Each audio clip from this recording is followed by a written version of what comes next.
വംശീയത നമ്മുടെ മുമ്പാകെ നാം എത്തി നിൽക്കുന്നുണ്ട്. ബഹുമാന്യനായ എന്റെ പ്രിയ സുഹൃത്ത് ഹാരിസ് സാഹിബ് പാർലമെന്റിനകത്ത് പലപ്പോഴും ശക്തമായി ഉന്നയിക്കേണ്ടി വരുന്ന ആവർത്തിച്ചുന്നയിക്കേണ്ടി വരുന്ന ഏറ്റവും പ്രധാനപ്പെട്ട ഇഷ്യൂ എന്നാണ് ഒരു കമ്മ്യൂണിറ്റിക്കെതിരെ നിയമത്തിന്റെ തണൽ ഉപയോഗിച്ചും പലപ്പോഴും നിയമത്തെ വെല്ലുവിളിച്ചുകൊണ്ട് നടപ്പാക്കിക്കൊണ്ടിരിക്കുന്ന വംശഹത്യാ പദ്ധതികളാണ്. ആ വംശഹത്യാ പദ്ധതികൾ അതിജീവിക്കുന്നിടത്ത് നമ്മെ സംബന്ധിച്ചിടത്തോളം നോളജ് ഈസ് ദ പവർ എന്ന് പറയുന്നത് വളരെ പ്രധാനപ്പെട്ട കാര്യമാണ്. അതിനെ അതിജീവിക്കുവാൻ എല്ലാ അർത്ഥത്തിലും ഒരു കമ്മ്യൂണിറ്റിയെ എഡ്യൂക്കേഷനിൽ എംപവർ ചെയ്യുക എന്ന് പറയുന്നത് ഈ കാലഘട്ടം നമ്മോട് തേടുന്നുണ്ട്. 1999 നിങ്ങൾക്കറിയാവുന്ന പോലെ ഗ്രിഗറി സ്റ്റാൻഡൻ എന്ന് പറയുന്ന ഒരുപാട് മൂവ്മെന്റുകൾ ഇന്ന് ജെനോസൈഡിന് രൂപപ്പെട്ടു വന്നുകൊണ്ടിരിക്കുന്നുണ്ട്.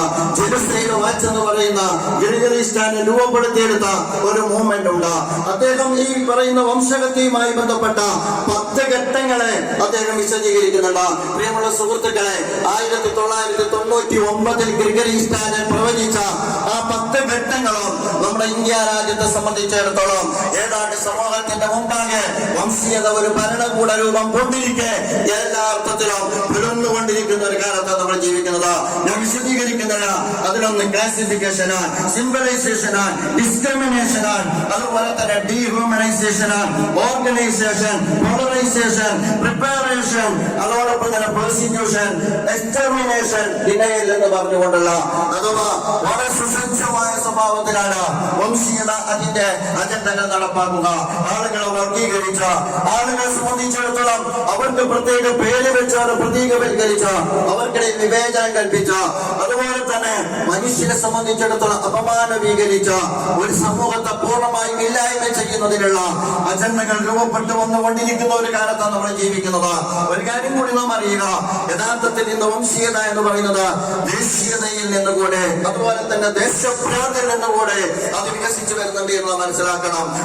വംശഹത്യയുമായി ബന്ധപ്പെട്ട വംശീയ വിമോചനവുമായി ബന്ധപ്പെട്ട അജണ്ടയുടെ ആധാരം എന്നുണ്ടായിരുന്നുവെങ്കിൽ ഇന്ന് കമ്മ്യൂണിറ്റിയിൽ നിന്ന് മാറി നാറ്റീവിലേക്ക് കൂടി അത് മാറിക്കഴിഞ്ഞിട്ടില്ല. നമുക്കറിയാലോ, പാലക്കാടല്ലേ ഒരാളോട് ചോദിച്ചത് തൊഴിൽ തേടി വന്ന ഛത്തീസ്ഗഡിലെ ദലിതനായ ഒരു കുടുംബത്തിലെ ഒരു ചെറുപ്പക്കാരൻ, അയാൾ ദലിതനാണ്, അയാൾ വന്നത് ഛത്തീസ്ഗഡിൽ നിന്നാണ്. അയാളെ പിടികൂടിയിട്ട് മർദ്ദിക്കുമ്പോൾ അയാളോട് ചോദിച്ചോ നീ ബംഗ്ലാദേശിയാണോ എന്ന്. അയാൾ ആണെന്നോ അല്ലെന്നോ പറയുന്നതിന് മുമ്പ് അദ്ദേഹത്തിന്റെ ശരീരഭാഷ അവരെ സംബന്ധിച്ചിടത്തോളം തീർപ്പ് കൽപ്പിക്കാൻ മതിയായതായിരുന്നു.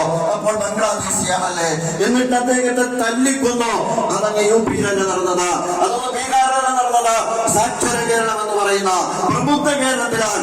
എത്രമാത്രം കേരളത്തിൽ ഹെയ്റ്റ് ക്യാമ്പയിൻ നടന്നോ, എത്രമാത്രം കേരളത്തിൽ ഹെയ്റ്റ് ഉത്പാദിപ്പിക്കപ്പെട്ടോ എന്നതിന്റെ സ്വാഭാവികമായ ഫലമാണ്. നമുക്കറിയാലോ, മറ്റൊരാളെക്കുന്നത് ചൈനയിൽ നിന്നാണ് എന്ന് പറഞ്ഞിട്ടാണ്. അപ്പോൾ ചൈനക്കാരൻ മനുഷ്യനല്ലേ, ബംഗ്ലാദേശ് മനുഷ്യനല്ലേ? അഥവാ കമ്മ്യൂണിറ്റി എന്നതിനപ്പുറത്തേക്ക് യഥാർത്ഥത്തിൽ നാറ്റീവ് എന്ന് പറയുന്നത് വംശീയമായ ഉന്മൂലനത്തിന്റെ അന്തർധാരയായി വർദ്ധിക്കുന്ന ഒരു കാലത്താണ് നമ്മൾ ജീവിക്കുന്നത്. സാംസ്കാരിക ലിബറലിസം ആശയമായി സ്വാധീനിച്ചുകൊണ്ടിരിക്കുന്നു. ഈ പുതിയ കാലഘട്ടത്തെ നേരിടാൻ, ഈ പുതിയ കാലഘട്ടത്തെ അഭിമുഖീകരിക്കാൻ ഞാൻ പറയുന്ന പണ്ഡിതന്മാർ അവരുടെ പണ്ഡിത ധർമ്മം നിർവഹിച്ചേ പറ്റോ, സാമൂഹ്യ ഉത്തരവാദിത്വം നിർവഹിച്ചേ പറ്റോ.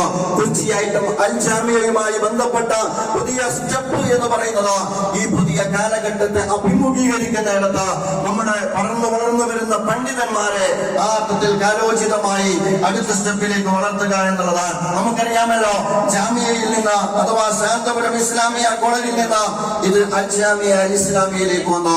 ഷെയ്ഖ് യൂസുഫ് കർണാവി ഇത് പ്രഖ്യാപിച്ചു. അല്ലാഹുവിന്റെ അപാരമായ അനുഗ്രഹത്താൽ വളരെ സുന്ദരമായി ക്യാമ്പസ് നമുക്ക് ആസ്വദിക്കാനും അനുഭവിക്കാനും കഴിയുന്ന നിലയിൽ വളർന്നു വന്നു. ഇന്ന് ഒരു ചരിത്ര സന്ധ്യയിൽ ഏറ്റവും നിർണായകമായ മറ്റൊരു പ്രഖ്യാപനമാണ് നാം നടത്തിയിരിക്കുന്നത്. അത് അറിവിന്റെ പുതിയ ലോകമാണ്. അറിവിന്റെ പുതിയ ലോകങ്ങളുടെ ഇംഗ്ലീഷാണ് യഥാർത്ഥത്തിൽ നോളജ് വേൾഡ് എന്ന് നമ്മൾ പറഞ്ഞത്. പുതിയ ലോകത്തിന് അറിവിന്റെ പുതിയ ലോകം തുറക്കുക എന്ന് പറയുന്നത് കാലോചിതമായ ഒരു ചുവടുവെപ്പാൻ നമ്മൾ ഓരോരുത്തരും മനസ്സിലാക്കേണ്ടതുണ്ട്. അത് കേവലം കരിയർ നിയമം പഠിച്ചൊരു വക്കീലാകാൻ, ചരിത്രം പഠിച്ചൊരു അധ്യാപകനാകാൻ, ശാസ്ത്രം പഠിച്ചൊരു ടീച്ചറാകാൻ അല്ല ഞാൻ പറയുന്നത്.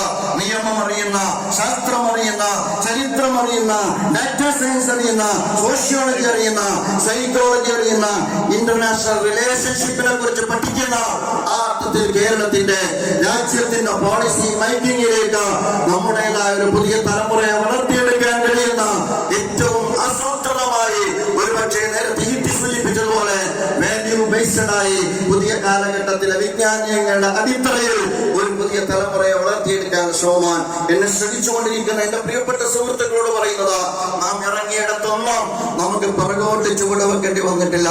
നമ്മുടെ വലുപ്പത്തിനനുസരിച്ചിട്ടുള്ള പ്രൊജക്ടുകളല്ല നമ്മളൊന്നും മുന്നോട്ട് വെച്ചത്.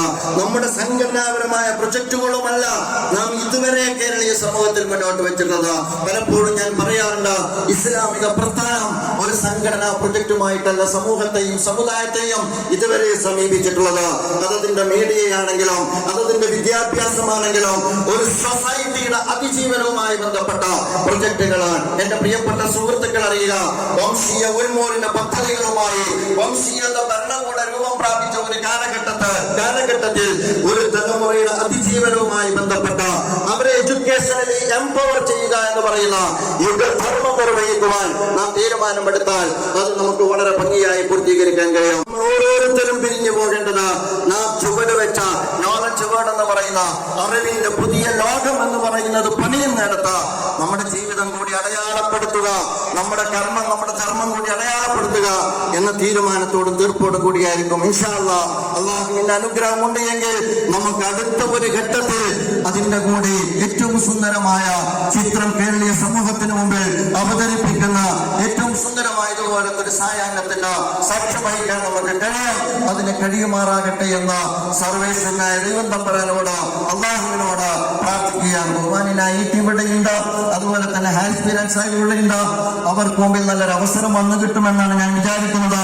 അവിടെ എനിക്ക് റിക്വസ്റ്റ് നടത്താനുള്ളത്, ഒരു യൂണിവേഴ്സിറ്റി എന്ന് പറയുന്ന ഒരാവശ്യം നിങ്ങളുടെ കൂടെ മുമ്പിലേക്ക് വെക്കാൻ NEP എന്ന് പറയുന്ന നാഷണൽ എഡ്യൂക്കേഷൻ പോളിസി എന്ന് പറയുന്നത് വിദ്യാഭ്യാസ രംഗത്ത് ഒരുപാട് പരിമിതികൾ സൃഷ്ടിക്കാൻ പോകുന്ന ഒരു കാലത്ത് എല്ലാ ഇൻഫ്രാസ്ട്രക്ചറോടും കൂടി അത്തരം ഒരു നോളജ് വരുന്ന ഒരു ഘട്ടത്തിൽ ഗവൺമെന്റിന്റെ ഭാഗത്ത് നിന്ന് നിങ്ങൾക്ക് അവസരം കിട്ടുന്ന സന്ദർഭത്തിൽ ഒരു യൂണിവേഴ്സിറ്റി എന്ന് പറയുന്ന രാഷ്ട്രീയത്തെ കൂടി നിങ്ങളുടെ മനസ്സിൽ കുറിച്ചിടുവാൻ ഈ സന്ദർഭം ഞാൻ ഉപയോഗപ്പെടുത്തുകയാണ്.